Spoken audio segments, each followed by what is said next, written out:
Herðu, við höfum verið að ræða Geirfinnsmálið og ekki kannski að góðu. Tilefnið upphaflega var það að Erlu Bolladóttur var synjað endurupptöku og við höfum rætt hérna við nokkur. Við rættum við Sofíu Sigurðardóttur og Hjálmdíði Heiðdal og Tryggva Hübner hérna Geirfinnsmálið. Og þetta áhugavert og ég hef bara tekið eftir því á viðtökunum og hvað þið eru að horfa á og hlusta á að það eru fleiri með mér sem finnst þetta skemmtilegt. Hér er komin Jón Daníelsson sem nú einn þeirra sem hefur skrifað bók úr Geirfinnsmálið. Þú ert ekki svo inni, það eru nokkra bækur. Nei, ég er ekki svo inni. En svo ég aðeins að vera að spyrja aðeins út í málið af því að þín bók heitir svo fínu titli Sá sem flýr undan dýri. Hvað merkir þetta? Þetta er tekið, þetta er hálf málsgrein sem Sævar meitlaði og birtist í bókinni, fyrstu bókinni þetta mál. Sem hann Unnsteinn skrifaði. Stefán Unnsteinsson. Stefán Unnsteinsson skrifaði. Og ef þú flettir upp á síðunni þá allra aftast í sem sagt textanum sjálfum, framan heimildarskrána, að þá sérðu setninguna sérðu málsgreinina í fötur rengd. Sá sem flýr undan dýri spyr ekki til vegar. Nei. Hver er merkingin í þessu?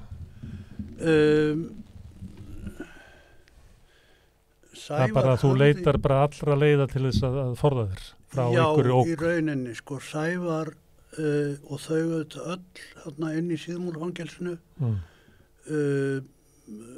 voru í rauninni þau voru svo gjörsamlega ofurseld þessu geðþáttavaldi lögreglumannanna og dómfulltrúans og Sævar, þegar Sævar gerði þessa frægu tilraun til að skrifa bréf og bað samfangasinn sem verið var að sleppa að koma þeim í dómsmálaráðuneytið. Þá var Sævar, og hann sagði mér það sjálfur á sínum tíma, að hann var í rauninni alveg samferður það að þetta væri hann væri þarna í höndunum á einhverju förðulegri mafíu sem léki lausum hala án vitneskju dómsmálaráðuneytisins. Þannig að ég held að hann hafi eiginlega átt von á því ef þessi bréf kæmust rétta leið að þá myndi einkennisbúnir lögreglumenn birtast í Síðumúlafangelsinu og stoppa þetta rugl. Hann var að óska eftir að löggan kemur og bjargaði sig frá löggunni. Já, í rauninni. Þetta gerist í júní 76. Þá er hann búinn að vera hálft ár í þessum pínu litla einangrunarklefa, alltaf tekinn til yfirheyrslu hvort sem var nótt eða dagur og hann naut ekki einu sinni friðhelgi inn í klefanum. Því að þar óðu þeir inn og spjalluðu við hann stundum í 10 mínútur, stundum í hálftíma, jafnt að nótt sem degi.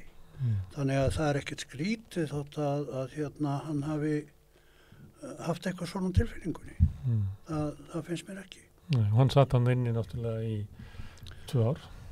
Já, það var, ég man nú ekki nákvæmlega dagafjöldan en það var, það var 1092 minnum. Já, það var, nei, þetta voru í 2 ár sem hann var í einangrun.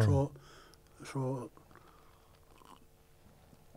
þetta linaðist nú aðeins þegar hann var búinn að vera þegar hann fekk að fara niður í hegningarhúsi. Það var allt saman miklu mannúðlegra og allt öðru. Það eru mikil raun. Já, mér skilst að það hafi verið samdóma álit þeirra sem hafði prófað flest fangelsin á Íslandi. Það Síðumúlafangelsi verið afgerandi langverst. En það var þetta gömul bílageymsla sem var innréttuð svona og var rekin á undan þá öll þessi áratugi sem þetta fangelsi var starfandi. Herra Jón, röngu sakakíkirnar sem að það er dómurinn sem Erla situr uppi með og svo sem er það ekki ennþá þannig að Sævar og Kristján eru með dóma ranga sakakíkirnar? Jú. Það var ekki fellt niður?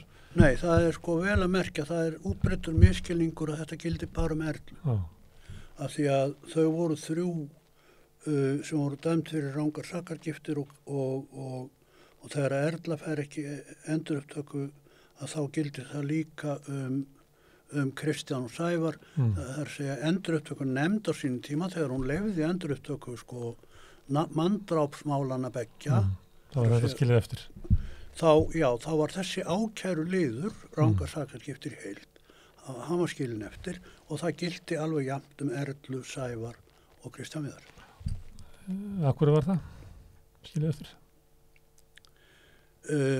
Var enginn að biðja það ef þið tekið upp? Eða? Jú. Og það var hitt bara svo stórt að þetta féll í skuggan? Nei, það var ekki þannig. Það var farið fram á endurupptöku og það sem meira var að þáverandi settur ríkissaksóknari Davíð Þór Björgvinsson, hann lýsti því yfir fyrst ætlaði hann að leggjast gegn þessu en svo kom þar að hann var búinn að lýsa því yfir, ég held ég fara alveg örgulega rétt með það, að hann legðist ekki gegn því að þessi ákærulið yrði líka tekin upp. En endurupptökunefnd hafnaði því og það er sko mjög erfitt að skilja í rauninni hvers vegna. Eina skýringin eiginlega sem ég get komið auga á er sko svo einfalda skýring að röngu sakargiftirnar geta bara átt sér upptök á 2 stöðum. Annarkvort eru þetta krakkarnir, þessi 3 sem voru sko sakfelld. Sannmælast það áður að fara inn í Kjallárvald? Já, annarkvort er það þannig að þetta er að þeirra frumkvæði. Og þá er það þannig að það er plott sem að þau eru með áður handtekinn til þess að sammælast að segja þessa sögu ef að sök beinist að þeim út af hvarfi Geirfinns og Guðmundar. Nákvæmlega. Og það er nú að verða þetta allt í langsótt núna. Svo er annar möguleiki. Það er langsótt að því að við tölum þetta við Tryggva og hann var bentið ágætlega á það að segja það að hugmyndun það vegna þess að nú er fallin dómurinn að það fellt niður. Þannig að það er engin glæpur framinn og þau fremdan ekki. Þannig að þau hafi komið saman það áður en þau voru handtekinn. Að ef þau eru handtekinn og eru beint sök að þeim fyrir glæp sem var ekki framinn og þau örugglega fremdu ekki, að þá ætlu það að segja þessu sögu. Já, þetta hljóma nú orðið dálítið fáránlega núna. Þetta leit ekkert illa út. 1980? 1977 og 1980. Þegar dómararnir töldu sannað að þau hefðu farið til Keflavíkur og framið þennan glæp. Þá gat þetta gengið upp.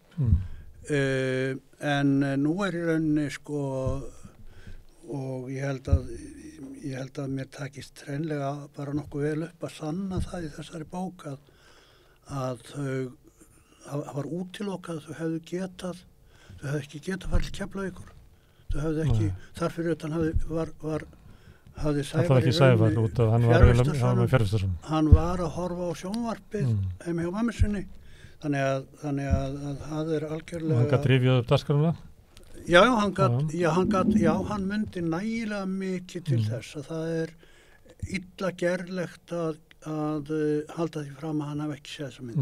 Og þetta var fyrir tíma með þess að Vaff.OS, þannig að það var engin leið að taka upp. Nei, þetta var 1974. Það er sko, þetta var ekki eins og 1980. Þetta var í sorkut. Eða 84 voru þessi myndbandstæki, menn þetta er áratug áður sko.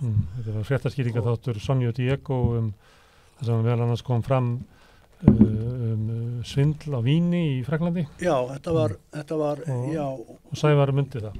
Já, Sævar myndi það. Hann myndi ákveðin efnisatriði sem myndan kólrá. En það er eðlilegt, það er þetta virkar þannig, segja mér sálfræðingar, ég ræddi við fáinn áður ég gekk frá þessari bók, að sko þegar að þú biður heilanum að birta þér minningu, gamla minningu, og heilin man ekki nema sko brott úr henni, þá fyllir hann í eyðurnar og hann raðar upp fyrir því heillegri mynd. Svipað þegar NASA tekur myndir á Mars, þá tekur hann myndir af svona blettum og svo raðar tölvan upp. Svo raðar tölvan upp, já, þetta er ekki ósvipað, þetta hérna... Þannig að þetta kom til Sævars hægt og bítandi þessi minning. Nei, bara heilin framkallar hana, þegar hann fyrir að rifja þetta upp, þá framkallar heilin minninguna svona. Þannig að alltaf það séu hvítir tankbílar í myndinni. Það voru engin hvítir tankbílar, það voru bara hvítir vínkassar. En sko hvernig heilin ráðskast svona með minningar og platar mann með því að birta manni sko heilega mynd og fylla upp í eyður. Þetta sannaðist fyrst í sálfræðitilraun sem var gerð við Þýskan háskóla árið 1902. Þannig að þetta voru ekki alveg... Þetta er ekki nývísindi. Þetta er ekki alveg nývísindi. Ok, en það er svo til ómögulegt að þú þarft ævintýralega ímyndunarafl til þess að sjá fyrir þér að þau fara að uppdikta sögu ef að skýja kynni að þau eru bendluð við glæp sem að þau fremdu ekki. Já, og þá er bara... Hvaðan kemur þá saga? Þá er nefnilega bara einn annar möguleiki. Sem er? Og það er þar sem hnífurinn stendur í kúnni. Ef að sagan kom ekki frá þeim, frá hvernig kom hún þá? Hún hlýtur á að koma frá lögreglumönnunum. Það eru bara tveir kostir í stöðunni. Annarkort kom svo frá þeim, ef hún kom frá lögreglumönnunum. Og leið og... En af hverju ættu lögreglumennina að segja þessu? Og leið þau eru fríuð, að þá lendir sökin á lögreglumönnunum og mig grunar að það sé bara of erfitt fyrir íslenska réttarkerfið að sætta sig við það. Já. En segðu mig Jón, akkur ætti það að vera? Nú erum við búin að gera upp Breiðuvík og við erum komin nær okkur í tíma í slíkum málum inn á þessa öld. Já, það er ekki og samfélagið þolir að horfast í augu við það að við höfum farið mjög illa með börn sem að varnarlaus börn. En akkur ættum við ekki að þola það að horfa upp á það að lögreglan 1974, 75 og 76 hafi verið að elta skottauðsálfins? Já, það er út af fyrir sig sko, það máli segja að það sé óskynlegt. En þessi mál sem að þú nefnir eins og Breiðavík og hérna fleiri slík mál, þau snúa ekki að réttarkerfinu.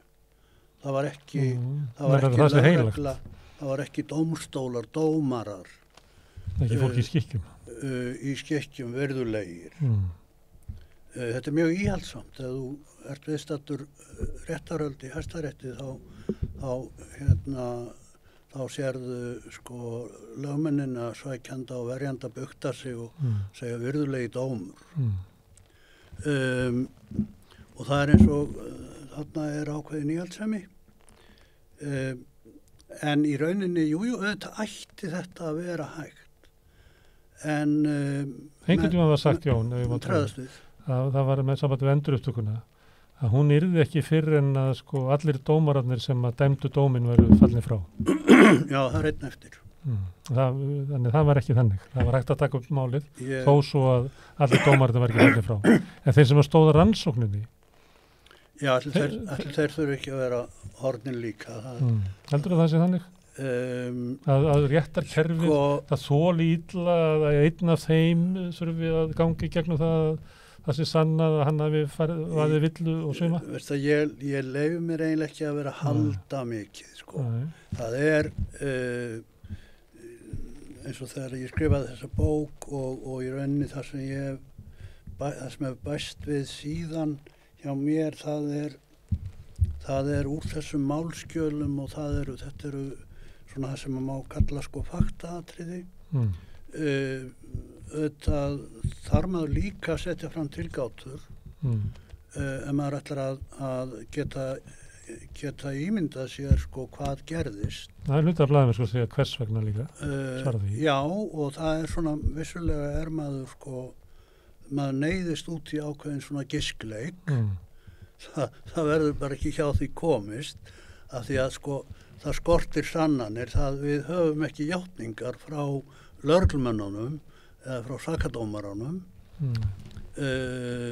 að þeir hafi sko leitt í þessa tilteknu átt eða eitthvað slíkt sko en það er það grasseraði hérna kjaftasaga. Það voru þetta kjaftasögur sem að spunnust hvarf Geirfinns. Hvarf Geirfinns var mjög dularfullt. Það bara var það. Maður sem stóð upp og sagði ég þarf aðeins að skreppa og sást ekki mér? Já, það var ekki einu sinni þannig. Hann var búinn að segja að vinur hans keyrðan í hafnarbúðina í fyrraskipt sem hann fór og þá ætlaði hann að hitta þar mann eða menn fyrir utan hafnarbúðina.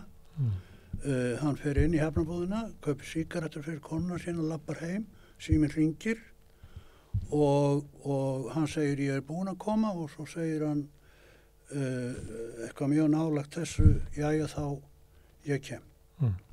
Síðan fer hann út í bílinn sinn, keyrir hann nálagt hafnarbúðin, skilur hann eftir svona góðan spöl frá og Hefur ekki sést meir.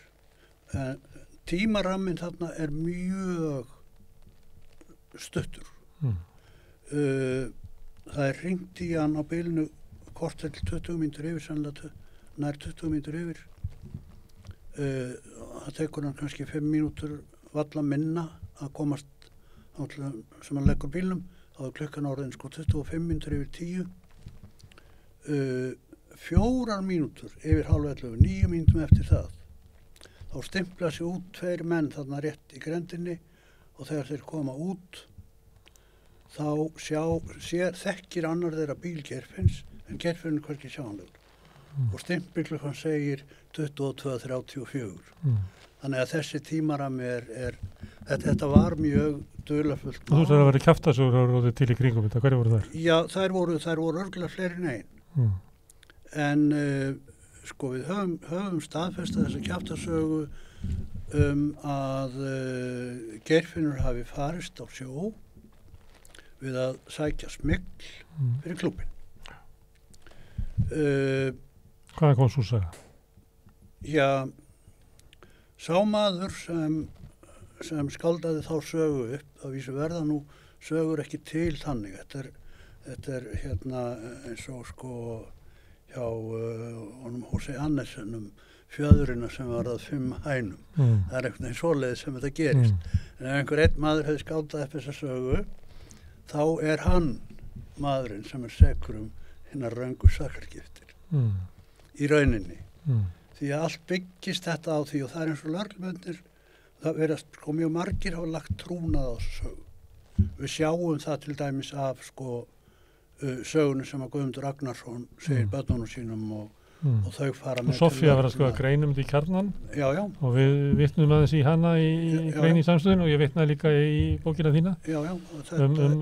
Manni sem að upp úr einsmannsljóði byrjar að segja fjölskyldurinni frá því að hann hafi komið að dauða.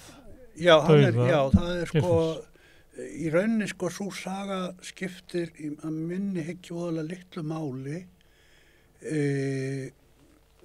nema að því leyti að af því að þetta gerðist þá höfum við kjaftasöguna skjalfesta. Við vitum hvernig kjaftasögun leit út. Þú meinar að Guðmundur hafi sagt sögu sem hann hafi heyrt annars þar? Já. Enda sagði hann það við lögregluna. Hann sagðist algjörlega hafa byggt þetta á kjaftasögum, á þeim kjaftasögum sem að nú grassera Þannig að hann var ekki höfundur þessara sögu. Heldur að þær kjaftasögur hafi orðið til bara maður sem hefur verið að skálda eitthvað sem að gæti hafa verið satt eða heldur að þessu byggðar á einhverjum atburðum sem að raunverulega átt sér stað? Það er grundvöllurinn að þeim er raunverulegur atburður. Sem er? Klubbmálið 1972. Þetta var þannig, þetta er nú ekki öllum auðskilið. Þetta var þannig að veitingahús þau þurftu að náttúrulega kaupa áfengi í ríkinu og þau fengu það afgreitt sér yfirleitt út aðra dyr. Sérmerkta flöskur sem voru dýrari? Já, nei, þær voru á nákvæmlega sama verði út úr ríkinu. Þær voru bara með álímdum litlum gulum miða sem ástóð VH fyrir veitingahús. Ég er nógu gamall til að muna eftir þessu. Þú ert nógu gamall til að muna eftir þessu. Ég afgreiddi svona flöskur. Þú afgreiddi svona flöskur? Já, í svona salum. Eða úr þeim alltaf? Úr þeim, já. Ég gerði þeir reyndar hitt líka. Ég afgreiddi þeir líka. Þannig ég drakk þér. Já, þú afgreiddir þær, bara einn og sjálfur. Já, en ég var hjálpu í svona salum og afgreiddi fólk úr svona flöskum. En sko, það gerðu menn, ég hringdi til dæmis í einn gamlan kunningja minn sem var barþjónn og rak bar og hann kannaðist vel við þetta, menn gerðu þetta. Menn fóru í ríkið og keyptu 1-2 flöskur af vodka, fóru með þær á barinn, heldu úr þeim yfir í vaffhámertu flöskurnar, fóru svo með þær heim og hentu þeim í ruslið. Og þarna voru þeir þá konið með 2 vodkaflöskur sem þeir gátt selt svart. Þar segir þeir borguðu ekki söluskatt og ekki tekjuskatt af þessari sölu. Þetta var í rauninni, sko, þetta var 100% álagning. Þannig að ef að flaskan, ég manna ekki hvað flaskan kostaði á þessum tíma, 3.000 kall kannski eitthvað svoleiðis, sko, þá var þarna 3.000 kall, 2 flöskur, 6.000 kall bara beint í vasan, það var tölvöru peningur. En klúbbmáli var sem sagt, það snerist sko, það var miklu stærra. Það snerist það að það hefði verið fluttur sko bara sendibílafarmar. Að spýra? Nei, af vodka og öðrum sortum sko úr ríkinu sem hafa verið keyptar gegnum almenningsafgreiðsluna, ómerktar og farið með þær í klúbbinn og hellt þar yfir og sem sagt þeir hafa verið mjög stórtækir. Og klúbburinn stór fyrir þá sem eru yngri en við, þetta var veitingastæði með mörgum börum og mörgum hæðum. Þetta voru 3 hæðir og margir barir á hverjum og margir sem eruðu fullir að inni og drukku mikið vín. Já. Þetta var maskína. Þetta var gríðarlega maskína, sko. Þetta var langstærsta og vinsælasta skemmtistöðin í Reykjavík. Dansa á 3 hljómsveitir á 3 hæðum. Eða hvort voru oftast voru hljómsveitir á 2 og disko á 1. Margir barir og biðröðu við hvað þeirra. Já, og biðröðu við alla. Sko þetta var lögreglumál. Kristján Pétursson gekk í þetta mál og lögreglustjórinn í Reykjavík lét loka klúbbnum yfir eina helgi. Svo komast nú löglærðir menn að því að lagagreinin sem hann studdist við, hún ætti ekki við í svona tilvikum. Þannig að klúbbunum var nú opnaður aftur.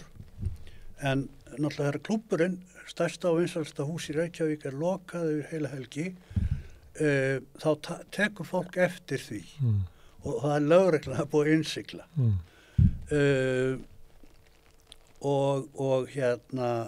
Þá tekur fólk eftir því og náttúrulega aðalmennir þarna Sigurbjörn Eiríksson er eigandi klúbbsins og Magnús Leópoldsson á þessum tíma framkvæmdastjóri. Síðan, sko þetta er 72, síðan eftir að síðan var nú skorður máli þó nokkur seinna og þeir voru sýknaðir en þeim var held ég birt ákæra báðum einmitt þegar þeir voru í Síðumálafangelsinu. Út af gerðismálinu? Já, út af gerðismálinu, veturinn 70, eða voru veturinn 76 sko. En svo endaði þetta að ég held örugglega með sýknu. Já. Eða ákæran fellt niður. Frekar en að það hafi svo verið fellt niður. Ég þekki það ekki. En þetta mál, þetta klúbbmál þarna 72, það vakti þetta gríðarlega eftirtekt. Og það er kannski ekkert endilega skrítið að sko ef einhverja kjaftasögur fara á staðum það að Geirfinnur hafi verið að smygla. Þá þarf að vera einhver saga til það sem að tengi svo sögunum klúbbum. Svo vantanlega spennur þetta utan á sig sko eins og fjöðurinn sem að verður að finna hænum. Það er einhvern veginn svoleið sem að svona kjaftasögur sko. Þannig að þín kenning er að sagan á bakvið Geirfinnsmálið sem að stenst ekki hafa verið vel að margir komið að því að smíða hana og það er bara verið eins og kjaftasögur vera til í samfélaginu. Já, og það held ég að sé nánast óhjákvæmlega álíktun af því að við höfum söguna skjalfesta. Við vitum hvernig hún leit út. Við vitum hvernig hún leit út áður en að Erla, Kristján og Sævar fóru að segja hana. Já, hvort sem að lögreglumennir, þremenningarnir, rannsakendurnir, hvort þeir hafa farið sko í lögregluskýrslunar og lesið til þar, eða hvort að þeir hafa bara verið búin að heyra þessa sögu hver sig, sko, þegar hún grasseraði allstaðar og það lögðu óbóðslega margir trúnað á hana. Og ég held að sé enn til fólk sem að trúir Það er hellinga fólki sem er alveg sannfært að dómurinn hafi verið réttur. Já, Hvers skipti sem þetta mál kemur upp að þá stíga alltaf nokkri fram sem að fylgdust með þessum tíma og segja að þetta bara dómurinn er réttur. En ég held að þessi líka til fólk sem að heldur að löggan hafi verið á réttir leið þegar hún ætlaði að tengja þetta við klúbbinn. En það veit ég svo sem ekki neitt það er en jú, það er auðvitað til fólk sem að trúir því en það í dag að dómarnir hafi verið réttir og vel að merkja að þá er þetta mjög sérkennleg afgreiðsla hjá Hæstarétti og í rauninni hjá Davíð Þór að það sæki ekki málið. Já, hann krefst sýknu. Það málið verið látið falla niður. Það ekki? Nei, ég held ekki. Mér minnir að hann hafi hreinlega farið fram á sýknu.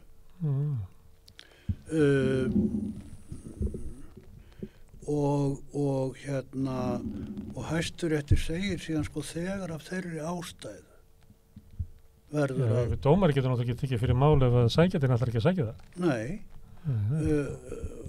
Það er bara eins og lappin á völlin og gefi leikinn. Þú getur ekki gert í því sem dómari.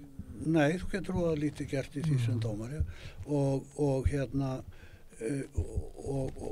þetta hefur leitt af sér að það hafa og lögfróðir menn hafa nýtt sér þennan dóm það er að segja það að hann er bara kveðinn upp þetta er bara einfaldur sýknudómur hann er ekkert rökstuddur öðru leit heldur en bara því að saksóknari sem sagt í rauninni fer fram á sýknu hann er ekkert rökstuddur öðruvísi og það þýðir að það er hægt að halda því fram að það eina sem hafi gerst sé í rauninni það að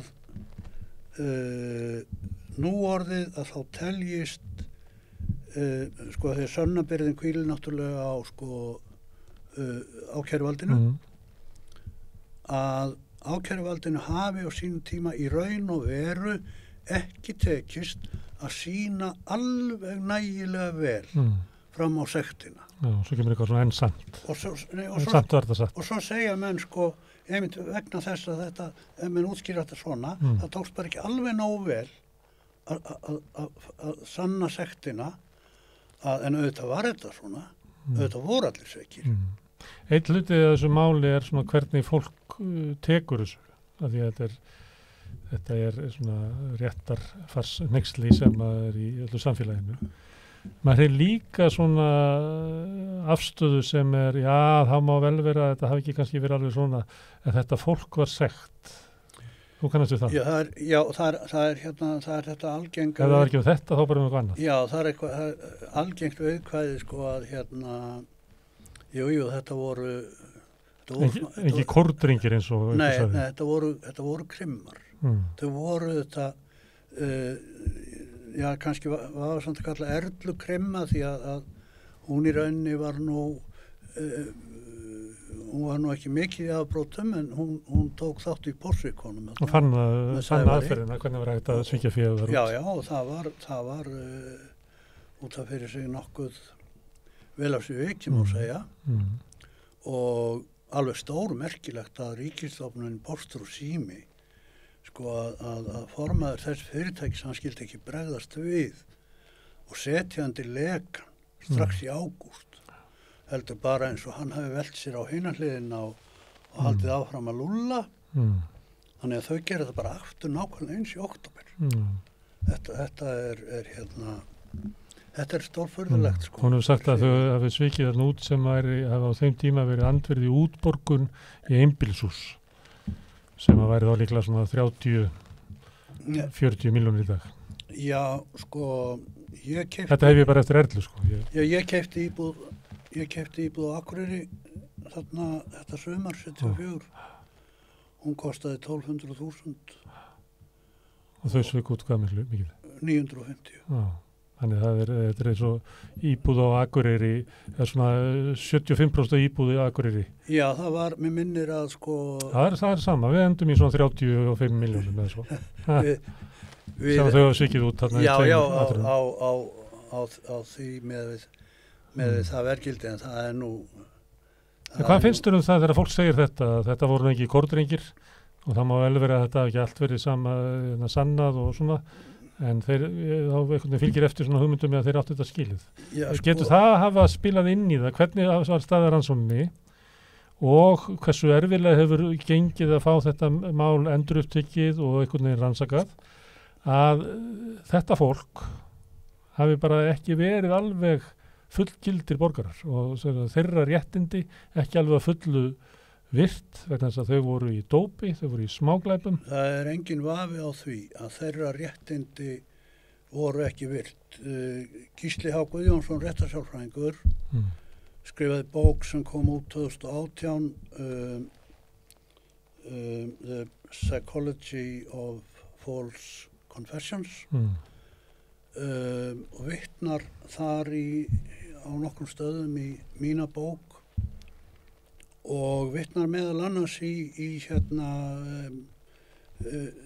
svona litla töflu sem ég tók saman upp úr fangelsdagbókinni til að sýna hversu oft fangarnir fengu lögmenn sína í heimsókn. Þetta var á tímabilinu frá líklegast 10. febrúar held ég þegar að Sigurbjörn var handtekinn og hvort það var fram í 9. apríl eitthvað svoleiðis. Það verið 2 mánaða tímabil nálægt því og þarna voru þá sem sagt 7 fangar í haldi út af þessum málum. Það er að segja sko annars vegar voru það Sævar, Kristján og Tryggvi og svo hins vegar fjórmenningarnir sem kallaðir voru. Klúbbmennstundum sem er í alveg rétt en... Sem er bara rétt Sigurbjörn og Magnús en þetta alls ekki hina 2. Og þarna er mjög auðséð, sko það eru þessir 3 þarna utangarðsmennirnir, ef maður leyfir sér að kalla þá það, þeir eru að fá sko... Tryggvi, Kristján og Sævar? Já, þeir eru að fá 1 eða 2 lögmannsheimsóknir á allir þessum tíma á meðan að hinir fá, sko, fjármenningarnir fá lögmenn sína 2 í viku. Bara reglubundið. Og sko, það hefur örugglega og þeir segja það reyndar báðir í þessum bæði Magnús og Einar gáfu út svona ævisögubækur á 10. áratugnum og þeir segja það báðir að lögmennirnir hafi orðið þeim til mikillar hjálpar. Annars hefur þeir farið að játa á sig. Ég kemur ekki fengið bóka Einars að hann hafi verið svona að barmi þess að fara að trúa þessu sem væri verið að byrja upp þessu. Já, það kemur fram. Það kemur fram. Hann alltaf að skynja það hversu háskalig staðan var. Og það er, mér finnst ótrúlega líkar lýsingar hans og Erlu þegar að þessu nóttina sem að hún situr inni eftir átt að vera búið að sleppa henni vegna Porsekamálsins og þeir fóru yfir herranum Guðmundarmálið. Þeir héldu vitni í fangelsi, það er bannað. Mér finnst það ótrúlega sko líkar lýsingar og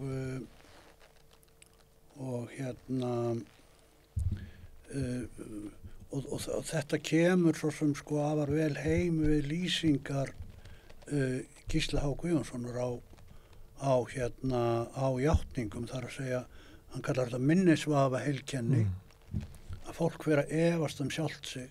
Þú varst í daginn að tala myndina In the Name of Our Father sem að fjallar þessa menn sem voru kallaðir The Guildford Four voru reyndar miklu fleiri því að Gísli Guðjónsson kom aðeins að því máli. Já, endurupptökunni þar. Já, hann rannsakaði sem þetta játningu þessar stelpu, Carol Richardson líklegast, sem var heldur bara 16 ára og hún var greinilega með minnisheilkenni. Þar að auki fráhvarfseinkennum vegna þess að hún hefði nú verið í einhverjum efnum Já. Þetta voru líka krakkar sem voru svona jaðri samfélagsins og þóttu bara... Já.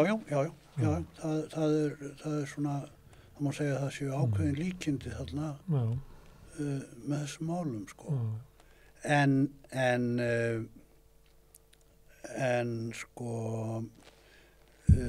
þetta er þessar röngu sakargiftir, já, þær fá ekki staðist og það er svo margt, það er í rauninni svo margt sem að styður, við köllum það tilgátu að lögreglan hafi fóðrað þau á þessum upplýsingum, hafi leitt þau til þess að í þessa átt. Það er eiginlega eina tilgáta sem er eftir fyrir þess að hinn er fallin. Já, það er eiginlega ekki neitt annað að ræða og það eru svona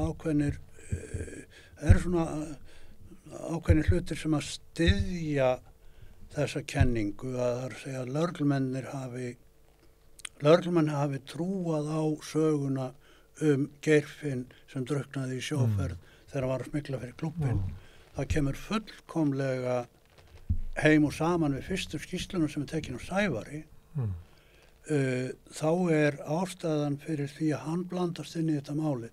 Hún er svo að Einar Bollason kallar til hans þar sem hann er að labba á götu og býður honum að setja sinni bíl hjá sér. Þá eru þar Einar, Magnús og Geirfinnur. Og þeir spurja Sævar hvort hann sé ekki til í að taka sér að selja smiklað áfengi. Það flýtur á milli þessara sagna. Það er að kostar þegar maður las það í þinni frásögn. Það var eins og löggan trúði sögunni en ekki sögumanninum. Það ætti ekki huga að trúa Guðmundi af því að hann var svo ótrúverður. En sagan lifði. Já. Og eins og ég segi, það var ekki Guðmundur sem bjó til þess að sögu. Nei, alveg örugglega ekki. Hann hafði bara heyrt hana. En að því vorum að tala hvort að fólki hafi notið svona eðlilegra bara réttinda. Hvað varst þú gamall 74, ef ég má spyrja? Ég varð 25 ára það ár. Á þessum árum að þá var var svona dóp að verða algengara. Það var líka komin frá Ameríku svona vor eða stríðið gegn eiturlyfjunum, mikill áróður gegn eiturlyfjum. Það voru svona í kannski ferskum minni bara eins og Manson-málið og eitthvað fleira, af því að við vorum nefnir þessa bíómynd, þar sem að þau eru tekin inn í einhverju svona atmosfæri í samfélaginu sem að tengdi hefndaverkum IRA. Og það er bara rosalur ótti og tortryggni gagnvart bara Írum í London. Heldurðu að löggan hafi haft einhverja svona afstöð til þeirra að það mætti til að búast til hverju sem af þessu dópista pakki?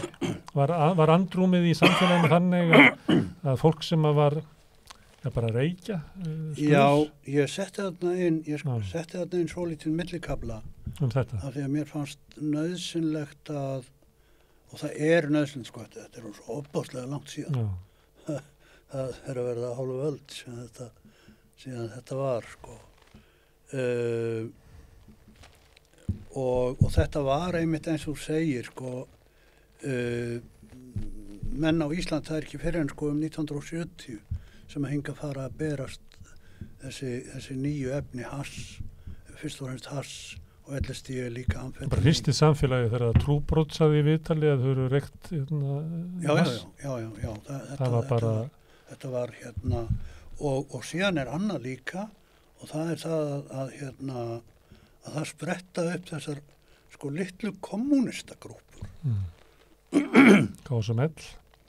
Ungliðarhreyfing Sósíalistaflokksins neitaði að ganga í Alþýðubandalagið. Æskulýðsfylkingin var bara fylkingin sem klofnaði svo í trotskíista og maóista. KSMLB, kommunístasamtökin, marxistarnir, leninistarnir var stofnuð. Og einhver svona mótmæla kultúr kom hingað frá Ameríku og Evrópu? Já, svo voru náttúrulega, sko, það voru fjölmennar mótmælagöngur gegn Víetnamstríðinu, gegn Sjónvarpsstöðin og Keflavíkurvelli tekin? Já, og sendir á þið í Stokkólmi? Og það kvarlar, það Hjálmtýr var nú þar og gerði fína mynd, virkilega skemmtilega mynd sendiráðstökuna. En það kvarlar að mér að sko, það er engin vafi á því að það var mjög útbreiddur ótti í samfélaginu. Sko, svona fólk sem var komið var kannski undir miðjan aldur og þannig eldra, það var skítrætt. Það vissi ekki að sko, þetta var allt nýtt. Það voru þessi nýju efni, fíkniefni eða hvað við hefum að kalla það, sko. Fólk með sítt hár, klæddi sig öðruvísi. Var með attitút gagnvart lögreglunni og efaðist valdennar. Já. Þetta var allt saman og sérstaklega innan lögreglunar. Hafa menn þetta verið bara sko með lífi í lúkanum kannski vegna þess að þeir hafði ekkert átt í að venjast. Þeir voru þannig konur í slagsmál sko við mótmæl, við fólk, ungt fólk síðast fólk í mótmælagöngum. Eða tekið með fíkniefni. Það sem að löggan var kannski hefur vöna að taka mann sem var brustin í sjoppu og það var bara klukkaður og hann vissi að hann var tekin fyrir brot. Þegar svo tekur eitthvað sem er með hass og hann hafnar valdiðinu til að taka á hann hassið. Já. Þetta er allt öðruvísi attitút sem að lögreglan fær frá. Löggan var búin að taka nokkra með hassið sko áður en að menn áttu þessi á því að það var ekki ólöglegt. Það var eftir að búa til lögin. Það var gert í miklum flýti. En sko... Þú heldur að þetta hafi haft áhrif á þetta? Þessi svona uggur, svona ungmanns menningu? Hann hafði áhrif og það var stundum hvarla að mér að menn hafi sko í rauninni kannski ekki gert neitt greinarmun á sko síðu hári, hassreykingum og kommunistagrúpum sem voru náttúrulega, það gekk orðrómur það EKML sem voru máistarnir úr fylkingunni væri að æfa vopnaburð. Það gengur svona sögur sko. Og að menn hafi hreinlega ekki vitað sko að gera neitt, ekki átt að sjá því að gera neitt greinar mun á þessu öllu saman. Þessar kommunistagrúpur voru sko, það voru svo litlar, sundur þykkar og eittu svo miklum tíma í að rökræða sko fræðin að þær gátt aldrei neitt gert. Þeir buðu fram hérna í kostingum 74 bæði fylkingin og KSML minni mig. Það var ekki kommunistaflokkur þá, ég held að það verið KSML. Ég held að ekki verið... Nei, KSML segir sko því að sem að, svo klopnaði KSML P. Það var sko marxistarnir, leninistarnir, byltingarsinnarnir. Það var mjög fámennrófur. En ég ætla ekki að taka þetta fyrir á rauðaborðinu vilda vinstrið á 8. áraturum. Þeim verið merkilega saga. Þú ættir að gera það. Það er svona, hafði mikil áhrif þá er eiginlega, maður veltaði fyrir sér af hverju hafði róttæknin á þessu tíma ekki neinn teljandi áhrif á stofnanavinstrið. Já, sko, einhverju leið þá getur þú setja á kostingatölunum frá 74. Því að, sko, minnir að fylkingin hafi fengið 400 og eitthvað atkvæði og KSML 200 og eitthvað. Og ég held að þetta með minnir að það hafi verið samtals 0,05% af fylkinu. Það var nú allt og sumt, sko. En við þetta voru menn örglega sko skítrættir. Ég held líka að fólk sem að liði ekki þessa tíma þegar það sér myndir af sakborningunum þar sem þeir eru með og eða skoða sko hárið og klæðaburðinn og lit, skrúðuar, peysurnar og hvernig þetta fólk lítur út. Ef við myndum stilla upp hinum myndum af sko löggunni og saksóknara við liðina, að þá myndi fólk kannski átta sig á því hvað þetta var raunverulega ögrandi á sínum tíma að klæða svona og vera með þetta attitút. Því að það er alveg, þar verður bara með kalla í jakkafötum með lakrísbindi. Já, það gæti vel verið. Það er reyndar til mynd af sko þó nokkur lögreglumönnum glaðbeittum þar sem að Kristján og Sævar sitja fyrir fram að þá, en þeir eru því miður báðir í jökkum. Þetta var myndin alveg tekin á meðan var verið að bíða eftir dómsorði Hæstaréttar 1980.